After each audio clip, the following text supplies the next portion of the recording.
नमस्कार दोस्तों, stories boys में आपका स्वागत है। आज की कहानी है सासू ना इसलिए बदनाम हूँ।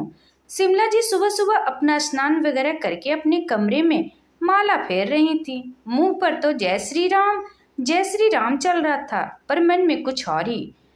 उनके कमरे का दरवाजा खुला हुआ था, इसलिए बार बार अपनी बहू विद्या को रसोई में आते जाते देख रही थी। लगता है कल रात वाली ही बात है, लेकिन बहू से पूछे कैसे। वो जब भी कुछ पूछती है तो विद्या बुरा मान जाती है बहुत जल्दी, और एक की जगह दो सुना देती है। पर आज तो बात कुछ और ही है। अपनी परेशान बहू को देखकर शिमला जी से रहा भी नहीं जा रहा था। आखिर जब बिल्कुल बर्दाश्त नहीं हुआ तो अपनी माला को एक तरफ रखकर जैसे तैसे अपने शॉल को ठीक करते हुए सहारा लेकर खड़ी हुई और अपनी लाठी को टेकते हुए विद्या के पास जा पहुंची। अभी रसोई के दरवाजे पर पहुंची ही थी कि शिमला जी को देखते ही विद्या ने कहा, बस अम्मा जी, आपकी चाय तैयार हो गई है, अभी लेकर आती हूँ। आप अपने कमरे में बैठिए, क्यों ठंड में परेशान हो रही हैं? शिमला जी विद्या के मुंह से ये बात सुनकर बिल्कुल हैरान रह गईं। आज तक जिस बहू ने कभी चाय नाश्ते के लिए नहीं पूछा, आज वो अपनी मर्जी से अपनी सास के लिए चाय बना रही है। हर रोज तो जब तक सुबह 8 बजे तक घर में काम करने वाली कमली नहीं आ जाती, तब तक चाय नसीब नहीं होती। और आज 7 बजे ही पिछले 30 सालों में जो नहीं हुआ वह आज कैसे, आखिर क्यों? खैर, शिमला जी लाठी टेकते हुए वापस पलटकर अपने कमरे में आ गई। लाठी को एक तरफ रखकर अपने पलंग पर खुद को कंबल से ढककर बैठ गई। थोड़ी देर में विद्या शिमला जी की चाय लेकर उनके कमरे में आई। उन्हें उनकी चाय पकड़ाकर उनके पास ही अपनी चाय भी लेकर बैठ गई। आज तो सब कुछ नया ही हो रहा था। कभी बहू उनके पास बैठना पसंद भी नहीं करती थी, और आज वो उनके साथ बैठकर चाय पी रही है। कमरे में बिल्कुल मौन पसरा हुआ था। न शिमला जी कुछ कह रही थी कि न विद्या। कुछ देर मौन के बाद अचानक विद्या की आंखों में आंसू आ गए। शिमला जी ने अपने कांपते हुए हाथों से कप एक तरफ रखा और विद्या के हाथों पर हाथ रखकर बोली, क्या हुआ बहू, क्यों परेशान हो रही हो? अगर तुझे ठीक नहीं लगे तो बता दे मुझे, क्या पता तेरी समस्या का कोई रास्ता निकल आए। शिमला जी के इतने प्यार भरे स्पर्श से विद्या की रुलाई फूट पड़ी। मुझे माफ कर दो अम्मा जी, मुझे माफ कर दो। जानती हूँ मैं आपकी माफ़ी के काबिल नहीं हूँ, पर फिर भी मुझे माफ़ कर दो। शिमला जी ने उसके सिर पर हाथ फेरते हुए कहा, अरे किस चीज़ की माफ़ी मांग रही है तू मुझसे? बता तो दे सही। अम्मा जी, आप तो इतने सालों से मुझे झेल रही हो, मैं तो 3 महीने में ही परेशान हो गई। समझ गई हूँ आज मैं कि सास बनना इतना आसान नहीं होता। हर बार मैं आप पर इल्ज़ाम लगाती थी कि आप अपनी बहुओं से दोगला व्यवहार करती हो। आज समझ में आ रहा है कि आपके दिल पर क्या बीतती होगी। कहते हैं अपना कर्म लौट कर आता है, वह भी सूद समेत। आज वही तो हो रहा है मेरे साथ। मैंने आपके घर के 2 टुकड़े करवाए थे, और आज मेरी दोनों बहुएं के साथ साथ बेटे भी मुझ पर इल्जाम लगा रहे हैं। अपनी बहू को इस तरह रोते देखकर शिमला जी के वो दिन याद हो आया जब उनके घर में विद्या बहू बनकर आई थी। अमीर घराने की बेटी विद्या शुरू से ही नकचढ़ी स्वभाव की थी। सीधे मुंह किसी से बात भी नहीं करती थी, और यह बात विदा होकर आने के दूसरे दिन से ही पता चल गई। यहाँ घर की खास रिश्तेदार महिलाएं सुबह कुल देवी के यहाँ जाने के लिए विद्या और उसके पति रमन का इंतजार कर रही थी, पर अभी तक दोनों कमरे से बाहर नहीं निकले थे। सुबह 6 बजे निकल जाना था, लेकिन अब तो 7 बजने को आए थे। अम्मा जी के कहने पर विद्या की जेठानी सुमन ने जाकर दरवाजा खटखटाया। बस इसी बात का विद्या ने बात बतंगड़ बना दिया। जेठानी कौन होती है मुझे जगाने वाली? शर्म नहीं आती अपने देवर देवरानी के कमरे का दरवाजा खटखटाते हुए? थोड़ा सा लेट चले जाएंगे तो कुछ बिगड़ जाएगा क्या? इतना सारा दहेज लेकर आई तो हूँ, तो किसके सामने क्यों झुकूंगी? रिश्तेदार महिला भी विद्या की बात सुनकर हैरान खड़ी रह गई थी। भला एक नई नवेली दुल्हन इतनी जवान चला सकती है? खैर देर सवेर कुल देवी के दर्शन कर ही आए। उसके बाद तो आए दिन कोई ना कोई बात को लेकर विद्या घर की शांति को भंग किए रहती नहीं। खासकर अपनी जेठानी सुमन से तो उसकी बिल्कुल नहीं बनती थी। उसे हर पल यही लगता था कि शिमला जी बड़ी बहू का साथ देती आई हैं। आए दिन शिमला जी पर कोई न कोई इल्जाम लगाती रहती। अरे आप तो सास हैं, घर में दो बहुओं के है तो दोनों को एक जैसा ही मान लेना चाहिए, पर नहीं, आप भी दोगला व्यवहार करती हो। इतना सारा दहेज लेकर मैं आई हूँ, पर सारा प्यार बड़ी बहू को दिखाती हो। हमने तो तुमसे दहेज नहीं मांगा था, तुम्हारे माता पिता ने अपनी मर्जी से दहेज दिया है, और फिर मैं क्यों दोगला व्यवहार करूंगी?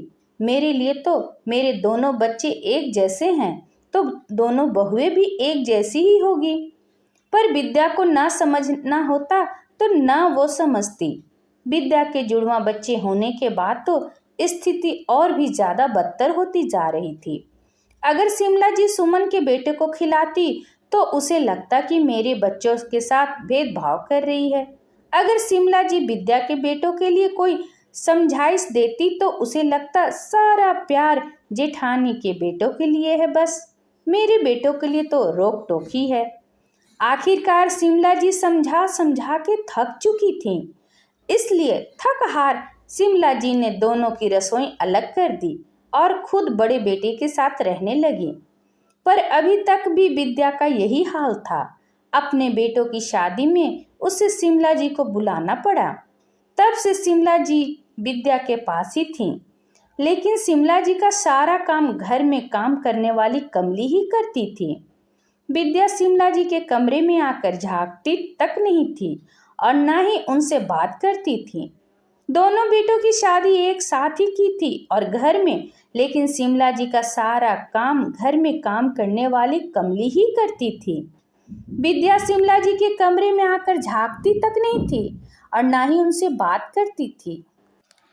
दोनों बेटों की शादी एक साथ ही की थी तो घर में दो बहुएं एक साथ आई थी, पर एक जॉब करने वाली बहू तो दूसरी होम मेकर।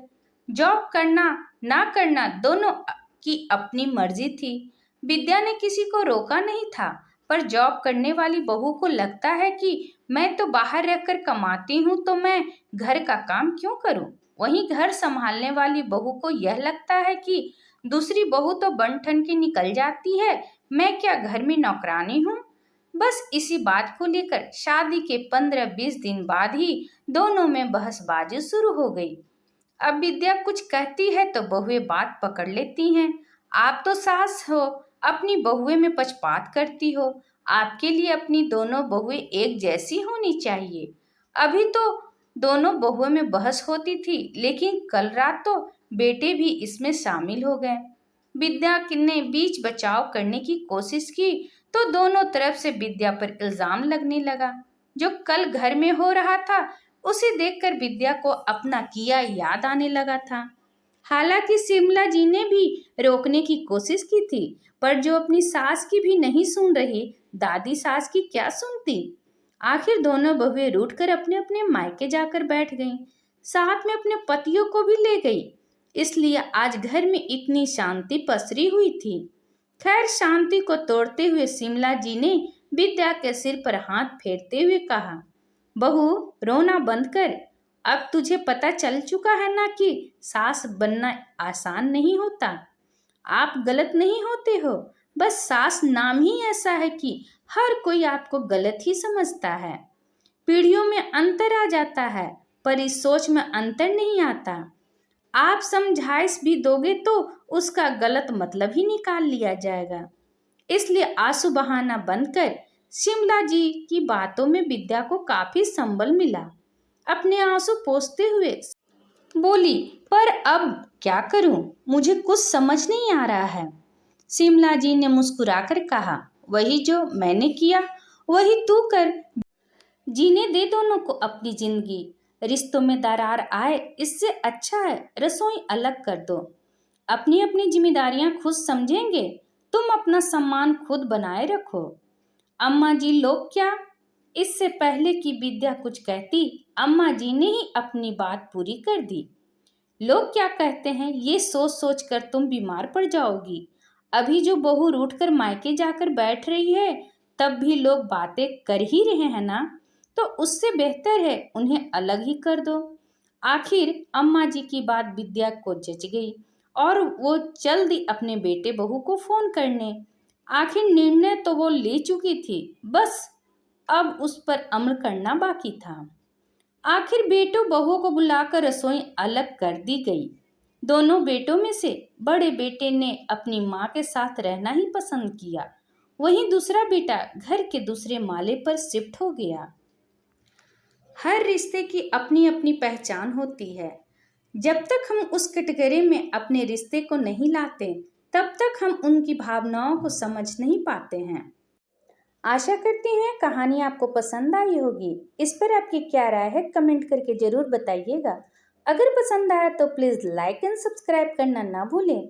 इसी तरह और भी कहानी सुनने के लिए कृपया बेल आइकन बटन को दबाना ना भूलें। वीडियो देखने के लिए आपका बहुत बहुत धन्यवाद।